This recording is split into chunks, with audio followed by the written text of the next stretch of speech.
Baik, shalom saudara semua. Di sini saya akan membawakan firman untuk kita. Namun sebelum itu kita bersatu di dalam doa. Bapa, terima kasih atas kebaikan dan anugerah-Mu dalam hidup kami. Sebentar kami akan belajar bersama-sama dengan kebenaran firman Tuhan-Mu. Kiranya Engkau yang mengurapi mulut dan bibir kata-kata hamba-Mu agar menyampaikan firman Tuhan sesuai dengan kehendak-Mu dalam setiap kehidupan kami, sehingga firman itu dapat bertumbuh, berbuah, menjadi buah yang lebat dalam hidup kami, sehingga itu menjadi pedoman dalam hidup kami dapat kami lakukan di dalam setiap aspek kehidupan kami. Terima kasih Tuhan, kami siap mendengarkan firman-Mu, kami berdoa dan mengucap syukur. Haleluya, amin. Baik, di sini kita akan bersama-sama belajar tentang kebenaran firman Tuhan yang saya berjudul Hidupmu Berharga Bagi Allah. Nah, hidup kita itu berharga bagi Allah. Di sini saya mengambil dari bagaimana kita dapat melihat keindahan alam, keberhargaan alam yang ada di sekitar kita sekalipun, maupun yang ada di jauh dari kita. Nah, di sini kita dapat melihat keindahan gunung, keindahan lautan, bahkan keindahan tata surya yang sudah diatur tertata rapi oleh Allah. Nah, kita dapat melihat teman-teman, saudara-saudara, bagaimana hidup sesuai dengan hal yang diciptakan Allah. Seperti contohnya emas, permata, berlian, intan. Nah, namun satu hal yang saya mau sampaikan, bahwa kita itu berharga di mata Allah. Sebelum dunia menilai kita berharga atau tidak, itu tidak akan mempengaruhi bahwa kita sebagai orang percaya, sebagai anak-anak yang dipilih Allah, itu kita sudah berharga sejak kita diciptakan, sejak kita dirancang oleh Allah. Jadi jangan pernah putus asa atas hidup kita, jangan pernah khawatir tentang hidup kita, jangan pernah kecewa dengan hidup kita, entah hidup kita itu mengalami keadaan yang baik ataupun hal yang kurang baik. Di sini aku mau memberi kepada kita suatu pertanyaan. Mengapa kita harus sadar bahwa kita itu berharga di hadapan Allah? Mengapa? Pernahkah kita pikirkan bahwa seringkali kita dengar kita itu berharga di mata Allah? Seperti ada lagu mengatakan, hidupmu berharga bagi Allah. Hidup kita itu berharga bagi Allah. Tiada yang tersembunyi di hadapannya. Dia ciptakan kau segambar dan serupa dengannya. Nah, jadi kita sudah segambar dan serupa dengan Allah. Di sini segambar dan serupa itu seperti apa? Apakah wajah kita sama? Apakah tubuh kita seperti itu sama? Namun di sini saya bisa mengatakan kepada kita bahwa yang segambar dengan Allah yaitu bagaimana hidup kita, bagaimana karakter kita, bagaimana pribadinya kita, bagaimana hidupnya kita, seperti yang kita jalani. Yang pertama, 3 hal yang membuat kita sadar bahwa kita berharga di mata Allah. Di sini saya membuat 3 poin bagaimana kita bisa menyadari bahwa kita itu berharga di mata Allah. Yang pertama, kita diciptakan menurut gambar Allah. Nah, kita diciptakan menurut gambar Allah seperti yang saya bilang di awal tadi, bagaimana hidup kita itu mencerminkan Allah, mencerminkan sikap Allah, dan mencerminkan pribadi Allah dalam setiap kehidupan kita. Di sini di Alkitab kita bisa buka bersama Kejadian pasal yang pertama ayat yang ke-27 yang saya akan bacakan untuk kita. Maka Allah menciptakan manusia itu menurut gambarnya, laki-laki dan perempuan. Diciptakannya mereka.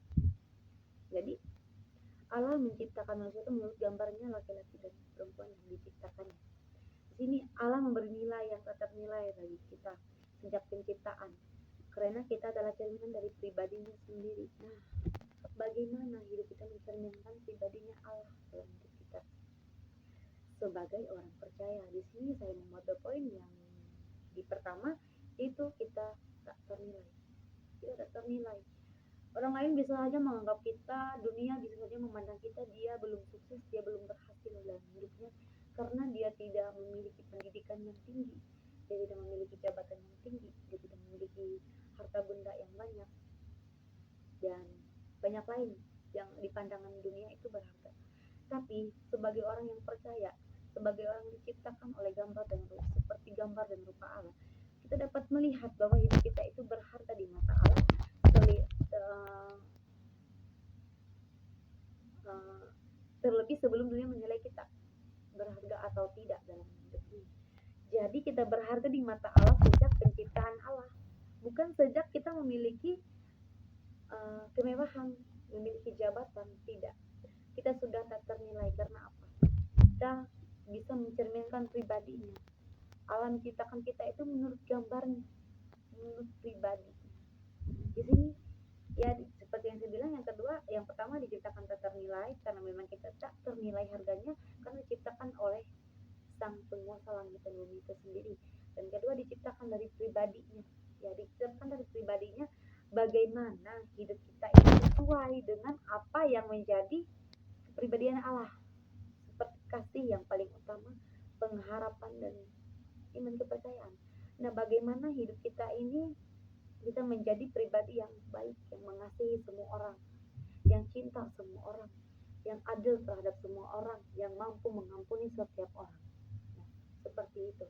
Dan yang kedua, Allah mengasihi kita tanpa syarat. Allah mengasihi kita tanpa syarat. Kamu harus melakukan ini baru aku mengasihimu. Tidak. Allah mengasihi kita sebelum kita melakukan segala sesuatu pun Allah telah mengasihi kita. Pertama, di sini saya ambil di ayat Roma pasal 5 ayat yang ke-8. Akan tetapi Allah menunjukkan kasih-Nya kepada kita oleh karena Kristus telah mati untuk kita ketika kita masih berdosa. Ketika kita masih berdosa, Allah telah mati untuk kita. Nah, bagaimana kita bisa berpikir kalau kita ini Allah mengasihi aku, tunggu aku suci dulu, tunggu aku sempurna dulu, tunggu bertobat dulu. Sebelum kita bertobat, setelah Allah ampuni dosa kita, setelah Dia korbankan diri, setelah Dia korbankan anak. Nah, di sini kasih Allah tidak tergantung pada keadaan atau prestasi kita, tetapi murni berasal dari kasih karunia saja. Hidup ini adalah kasih karunia. Jangan pernah sia-siakan kasih karunia ya. Kita dapatkan itu dengan cuma-cuma, tanpa kita harus berlumuran darah. Namun satu pribadi yang telah mengampuni, yang telah mati untuk kita, yaitu pribadi Yesus Kristus itu sendiri.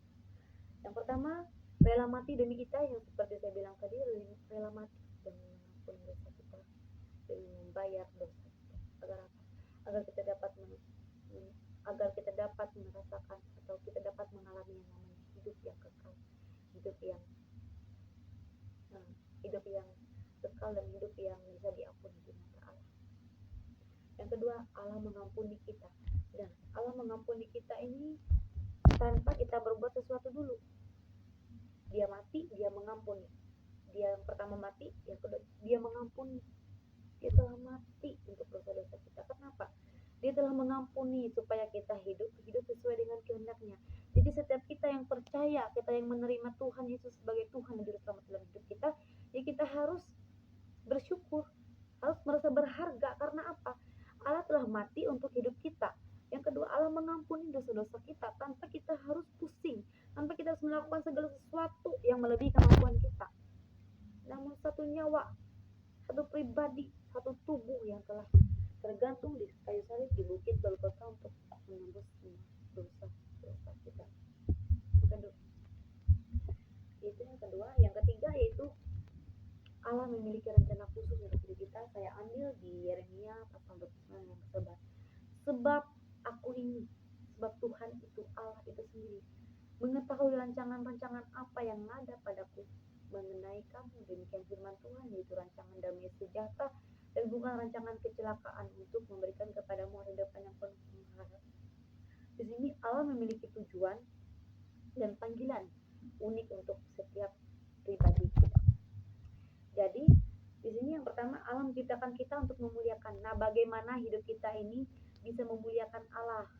Bagaimana hidup kita ini adalah mempunyai tujuan yang bukan tujuannya untuk sukses di dunia sebenarnya, tapi tujuannya untuk memuliakan Allah, untuk menyembah Allah, untuk memuji Allah, menggunakan hidup kita, menggunakan pribadi kita, menggunakan pokoknya semuanya, jiwa raga kita ini untuk memuliakan Allah sebenarnya, dengan tujuan itu, tujuan yang mulia, tujuan sebagai seorang penyembah, sebagai seorang yang mengasihi Allah, sebagai orang yang mencari kebenaran tentang Allah. Yang kedua, melakukan pekerjaan baik. Kita melakukan pekerjaan baik, bukti bahwa kita itu sudah berharga di mata Allah. Seperti kita menolong orang lain. Uh, itu sebagai bukti bahwa kita itu seorang yang punya kehidupan kepribadian yang sudah ditebus, sudah berharga. Jadi wajarlah kita melakukan perbuatan baik dan wajarlah kita melakukan hal yang tolong menolong dengan orang lain. Dalam hidup kita menggunakannya untuk memuliakan Allah, karena hidup kita sangat berharga di mata Allah dan digunakan untuk kemuliaan bagi Allah, bagi nama Allah.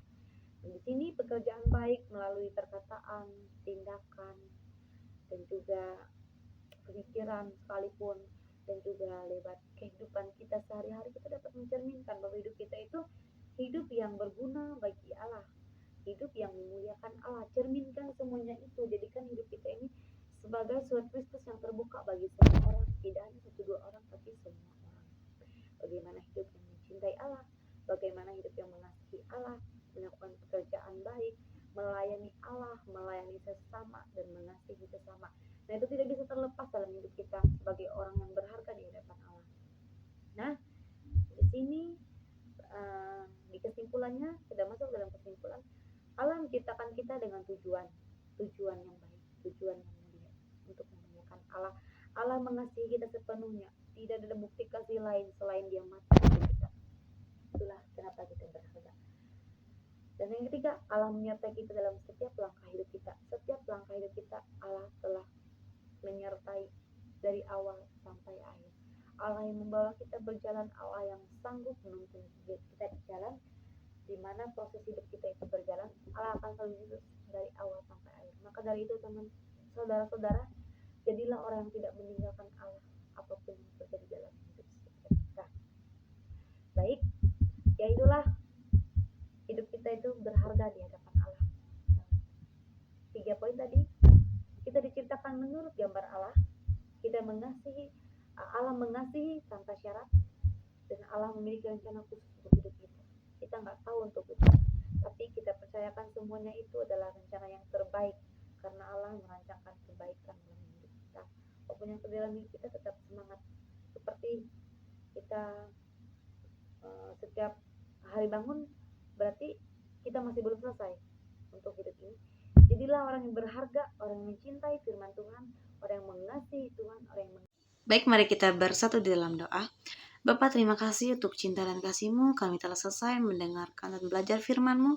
Kiranya firman-Mu itu dapat bertumbuh dalam hidup kami, Tuhan, karena kami sebagai orang berharga di hadapan Tuhan, diciptakan menurut gambar Tuhan, gambar Allah, dan menjadi pribadi yang sesuai dengan kehendak Allah. Terima kasih Bapa, kami menyerahkan hidup kami di tangan-Mu. Haleluya, amin.